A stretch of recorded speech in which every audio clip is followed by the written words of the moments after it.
This is the MHS Pawdcast, the online radio voice of Metuchen High School. Hello everyone and welcome to this week's edition of the Metuchen High School Podcast, the radio voice of Metuchen High School. I'm Eddie Kalegi. And I'm Josh Hyman. Well, this is the final week before winter break. Josh, you excited? Any big winter break plans? Yeah, I'm going up to my lake house in Pennsylvania with a bunch of my friends from camp. We're going to stay there for 3 days, do some winter stuff, maybe go skiing, because there's a few ski resorts up there.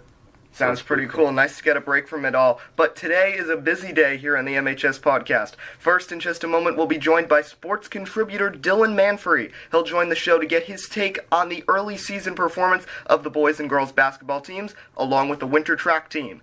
Then, I'll be talking food with Miss Stansky, and she'll be mentioning some cool ideas for foods that you can make to celebrate the holidays and the winter. And finally, I'll be taking on Josh in an MHS/holiday trivia game hosted by Miss Wisniewski, who, as you all know, is the advisor of our club. But before all that, Josh, you got some school announcements. Thank you, Eddie.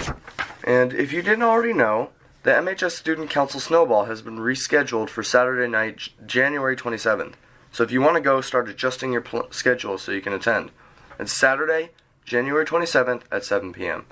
Next, our first basketball broadcast will be this Friday at 3 p.m. as the Metuchen girls head into a battle with Spotswood. Myself, Eddie, and Dylan will all be a part of the broadcast. That's all the news we've got for this week. There's not so much since we're heading into winter break. Very true, but there is one more thing I want to mention. I mean, we're at the high school. Stuff at Edgar School doesn't really get mentioned, but I do want to give a shout out to someone, and that's 8th grader Alan Wu. They just hosted the Geography Bee, just the school tournament, and he won it for the 4th year in a row, the first 4-peat in school history. A great job by him. Josh will be back later in the show. Now we'll be joined by Dylan Manfrey, our sports contributor. This weekend was a big one in Metuchen High sports. After a few weeks of downtime, of course, with the fall season coming to an end, winter sports got into full swing with the boys and girls basketball teams getting started, along with an important meet this past Sunday for the winter track team. For that and more, we're thrilled to be joined once again by MHS sports contributor Dylan Manfrey. Dylan, welcome to the show. Thanks for always having me, Eddie. It's a pleasure to be here. Well, let's start with girls basketball. After taking the victory in a road match in their first game of the season, the girls basketball team fell by 13 points to Middlesex in their home opener on Monday. Coach Kathy Glutz now sits 1-1 in her second tenure with the team. What has impressed you the most with the girls, and what do they need to improve upon as a team? I think quite honestly what impressed me was their basketball IQ. This is a very intelligent group of girls. Their willingness to dive for loose balls. Rachel Weitzner, Lydia Lipinski, they showed stints of it last year. If there's a loose ball, no matter where it is on the floor, they are going to get there no matter what. Roy Joselle also coming back to the team looks very, very good. She hasn't played since her sophomore year, sat junior year out. But heading into her senior now, she looks like a much more matured player. It's as if she never left the court. Alright, so let's move on to the boys. They sit 0-2, but it's not like they've been going down easily. Take us through, because I heard about that wild last couple minutes in Monday's loss to Middlesex. And what must this team do better in order to pull out these close games? Oh my goodness, I can't even begin to tell you how exhilarating that game was Monday night. If I remember correctly, Jake Roble of Middlesex intercepted an inbound pass by Daniel Russell, and then sent it cross-court to his teammate Brad Kaplan, who made a three with under 10 seconds left. That was Kaplan's only points of the game, and it was the biggest points of the game, putting Middlesex up 44-43. And Eddie, let me tell you something. Credit the Metuchen defense, however. Even though they lost this game, Coach Jensen has also been very vocal about how well his guys showed up on the defensive end. Before that game, Jensen told me that whoever is not guarding Roble will have a big game, whether it's Sohan Ulal, Danny Petto, Danny Russell, Riley Watkins. The 4 of those guys were swarming Roble 24/7. The minute he got the ball, 1 or 2 of those guys were there almost immediately. And they did such a good job of defending him. Middlesex was forced to take him out for the entire third quarter of the game, which gave Metuchen a big advantage because, listen, this guy Jake Roble can score. He's at least 6'6". He was on Monday night the tallest guy on the court by far. Tallest guy on Metuchen, I believe, is Sohan Ulal. Danny Petto is close in height to him, but Jake Roble just had a head over everybody on the court, and to take him off is a big testament to the Metuchen defense and their willingness to really double team and pick out the man who they think poses the biggest threat to them. Great job defensively. Moving on from basketball, let's get into track. The winter track team headed into the Empire State for a meet this past Sunday. What were some of the standout performances in that one? Were there any surprises? Eddie, track is back, and these times are whack. I'm telling you, these times are absolutely insane and show a big indicator of what this team is capable of down the stretch. Coming in championship season in winter track, admittedly, they're not as... Metuchen isn't really on the biggest stage quite yet. They haven't won a sectional championship in winter track in quite some time, but they have won it in cross country and outdoor track numerous times. So now we get more of the sprinting side in winter track. We get our first look at that. Sean Watson placed 6th in the 55-meter finals with a time of 6.66. And I think Sean Watson is going to be a big asset to the team as the season goes on, and in spring track as well. He already has a lot of experience with football, so I think it's just him keeping up his speed, and if he can keep that up, he's going to be a big asset to the sprinting team this year. Cale Johnson placed 5th in the 1,000 meter with a time of 2 minutes 38 seconds. Great start for the senior. Cale Johnson was a big component in the team's cross-country season. As always, one of the premier distance runners on this very talented Metuchen Bulldog team. And let me tell you something, Eddie. This is a great group of guys. Mm-hmm. I'm interested to see how these guys perform later on down the stretch and heading into championship season. The meet they ran at over the weekend was called the Bishop Laughlin Games. Metuchen has not ran at that in quite some time. And to be honest with you, I'm not even sure if they have ever ran at this meet prior to last weekend. So it was a great showing for them, a great opportunity to get experience on the biggest level of competition at the beautiful Ocean Breeze Athletic Facility in Staten Island, New York. When I ran track and field there, it was a beautiful facility. I ran in its inaugural opening season. Beautiful facility. I encourage any track and field runner to have a meet circled on their calendar if it's held there, because let me tell you something, it's beautiful and you're never going to forget it. Big times on the big stage. Great job by the track team. Well, thanks for joining us, Dylan. Dylan will be joining us on Friday during the broadcast of Metuchen girls basketball. Yes, I will. It's going to be very exciting, and I will also have updates for you today on my Twitter at Dylan_man311, and girls basketball gets set to tip off against South River, a team who last year they had a very good showing against. I believe they came back from being down 12. So let's see if these teams are either different or the same. It's yet to be told, and hopefully the Metuchen girls can get their first win on their home floor. All right, Twitter is Dylan_manfury11. Also check out his blog, irocksports.wordpress.com. Dylan, thanks for joining us. Always a pleasure, Eddie. Can't wait to get Friday started and cover some basketball games. All right, when we come back, we'll be joined by Miss Stansky, the foods teacher, and also a trivia game with Miss Wisniewski. All that and more here on the MHS Pawdcast, the radio voice of Metuchen High School. Insurance. It's a commodity. It shouldn't be an impulse buy. Purchasing the right insurance takes time, and it must be fitted for your goals and your lifestyle. Farmers Insurance likes to do it right. They invite you to sit back, have some coffee, and relax. They listen to your needs, desires, and dreams, and shape an insurance policy just for you. An old-fashioned take on insurance? Possibly, but it's been working for agents and clients alike for years. Visit your local agent, Ed Van Eckert, today at 54 Pearl Street right here in Metuchen, or call 732-548-4444 for a free quote. Ed's number one concern is Metuchen. Once again, that's 732-548-4444 or at 54 Pearl Street in Metuchen. Farmers, making the brainy burrow smarter about insurance. We are farmers. Bum, ba, bum, bum, bum, bum. Having trouble seeing the board in class? Do you need safety glasses for your school sport? If you answered yes to either of these questions, head over to Optique Unique, the eyeglass store at 406 Main Street in Metuchen. Optique Unique does it all. Not only do they offer eyewear for all ages, they also sell sports-specific safety glasses for kids and adults. Call them at 732-321-2020. That's 732-321-2020 or visit OptiqueUnique.com. Do you want to build character, build confidence, or even build yourself? All that and more can be accomplished at the Black Belt Institute at 23 New Street, right here in Metuchen. Students of all ages have been able to learn respect, discipline, fitness, and self-defense from their experienced instructors for over 20 years.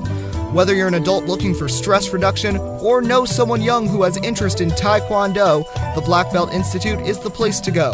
The Institute takes a fun approach at teaching the rules of self-defense, instilling in their students an I-can-do-it attitude.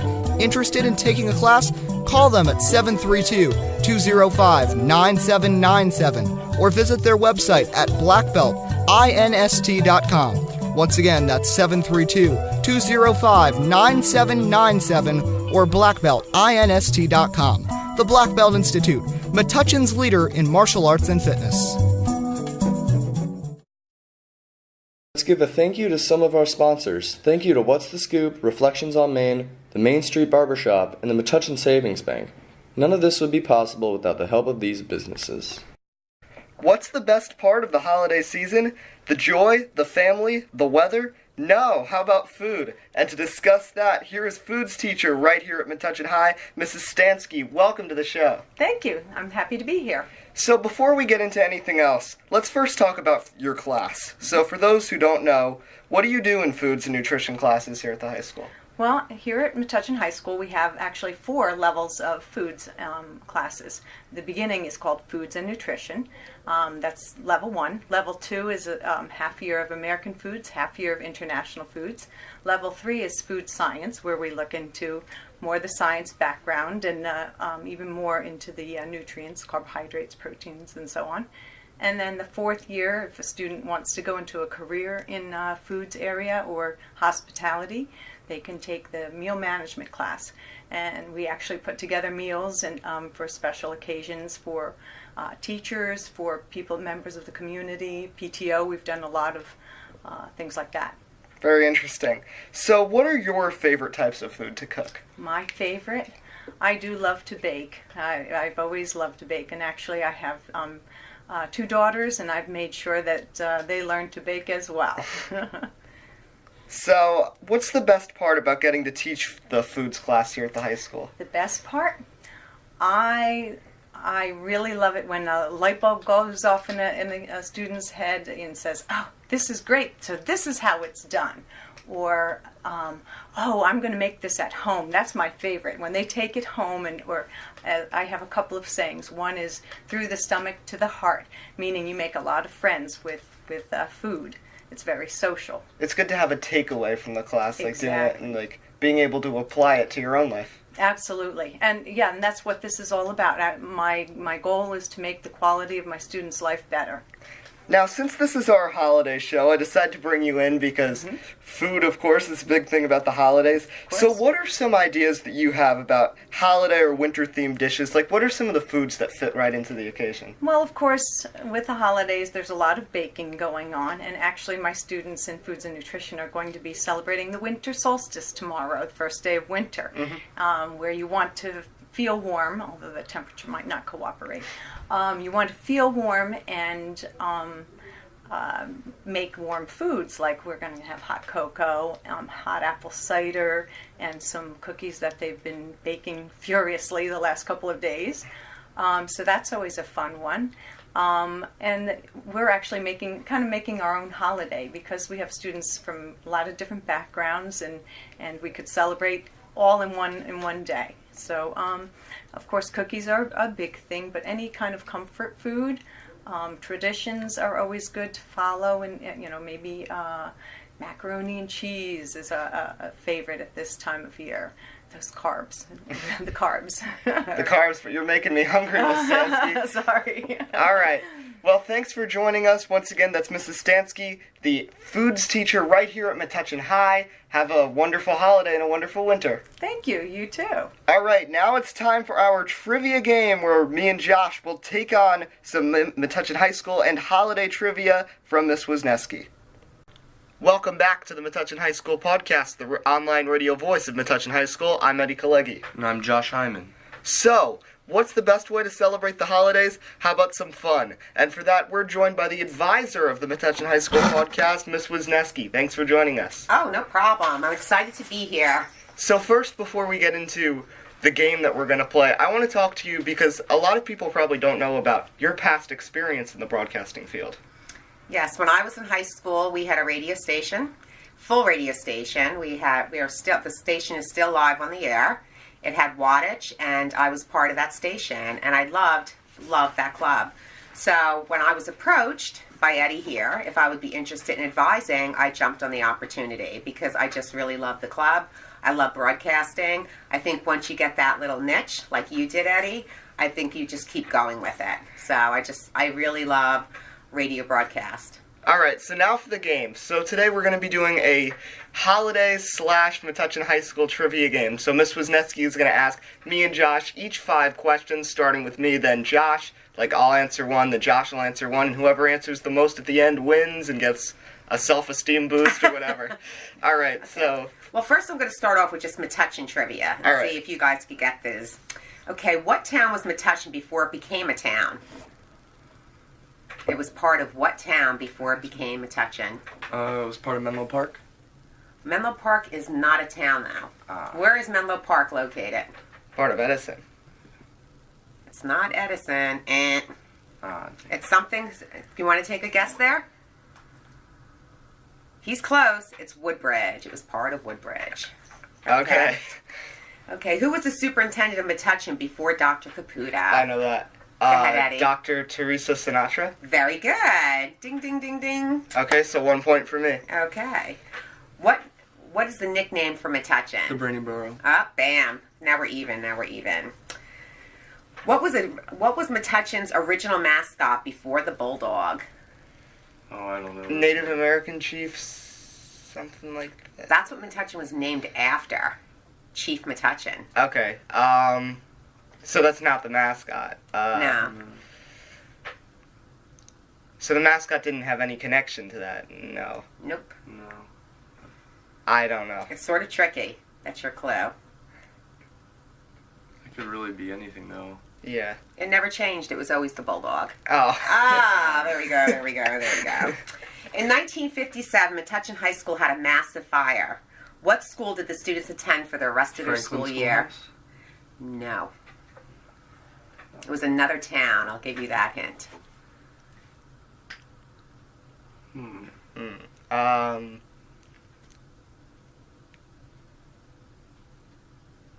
Edison High? Nope, they went to Perth Amboy High School. And as a matter of fact, if you look at the 1957 yearbook, 58, it actually, the front cover is a fire because of the fire at Metuchen. Okay, these really aren't holiday trivia. These are just regular trivia. When did radio broadcasting start? Probably around 1930s? A little earlier. 19 teens. It's 1920. Oh. Okay. That would be my next guess. And because you're into sports, Eddie, who is the highest paid sports star, not including endorsements today? Highest paid sports star, Not including endorsements. Wow, this is... I will give you one hint on this one. He is not from the United States. Cristiano Ronaldo? Nope. Lionel Messi. Yes! Ding, ding, ding, ding, ding, ding. That was going to be my next Argentina soccer. Does anybody happen to know who's the highest paid, including endorsements? He is American. I want to say, I think I'm wrong, but I think LeBron James? You're right. You are right. Okay. So we've each gotten 2 correct. Okay. Now this one has to do with teenagers and television. What is the number 1 rated teenage television show of all times? Of all time. Oh, it's got to be something like from probably 20 years ago. So It's not. I'll give you that hint. Okay then. The question is it someone from further back or is it something now? I'm trying to think. I'll give you it's no longer on. It's no longer aired, but it did not go off the air that long ago. Ooh. Okay. This is a tricky one. Friends? No, because Friends really is post-teen, which means Okay. like early 20s, the 20-something crowd. This was a teenager show. It actually was based at a high school, and it was based on a sport. Those are your hints. Oh, I feel like I should know this. Really do feel Think like... of what day starts the weekend. Saturday. Well, what day really starts the Friday. weekend? It's Friday Night Lights. Oh. Here it is, the most famous of football. all time. Yeah, oh. And it's a football one. I've heard of it. I've just never... Okay. Yeah. I didn't know that was really a high school This one I just have to throw in just because I'm a female. But when do women earn the right to vote? 1920. Awesome. And what's interesting about that, the first radio broadcast was August 20th, 1920, and women gained the right to vote on August 18th, 1920. So that might have been one of their first stories, right? Tying 2 things together, Yeah. Mrs. Nesky. Okay, now what is considered the greatest sports upset of all time? Ooh. Of all time. Is this like every sport, American and international? This is definitely this. I will give you the hint. It's American. American. Is it... Could it be college and professional, or just professional? It's going to be professional. Professional. I'm getting all these hints. He's good at being inquisitive. Did and it answering involve the questions. Olympics at all? No, it did No, not involve okay. the Olympics. Did one of You're the... sports people. You should know this. Did one of the factors of the upset include a controversial play? No. Okay. So, didn't include a controversial play. Professional American sports. I'm just kind of doing the Great process. Great upset. Oh, dang. I will tell you, it's East Coast. East Coast. One of the teams was East Coast. Okay. Actually, I think both of the teams are East Coast. East Coast teams. Dang, I don't... Is it college basketball? No. No. Okay. It's professional American sports. Okay. It was Super Bowl 42. New York Giants, 17-14. Victory defeating the New England Patriots, destroying their 19-0 undefeated season. I feel like I should have known You should have known that, right? As a Giants fan, I'm very disappointed in myself. That's all right, see, sometimes. But that's those are my questions for you all guys. All right, so totaling it all up, Josh got the victory, I think, actually. No, I thought it was 2-2, right? Or did no, Josh got the one. Oh, that's right. Yeah, that's right. So Josh is the winner. He's the big winner. Good job, Josh. Woohoo! Congrats, a self-esteem booster. So that wraps it up. I just hope everybody has a great holiday, and I hope more Metuchen people keep listening, and more people, if you'd like to join Eddie and the team and help us broadcast, we'd love to hear from you. So we'll see you next year. Yeah, if you want to join, talk to me, talk to Miss Wisniewski, and thank you for supporting us these first couple months of the podcast. We've got a basketball broadcast coming on Friday, and then more shows in January. For Miss Wisniewski, Dylan Manfrey, Miss Stansky, and Josh Hyman, I'm Eddie Kalecki, signing off on the Metuchen High School podcast, the online radio voice of Metuchen High School.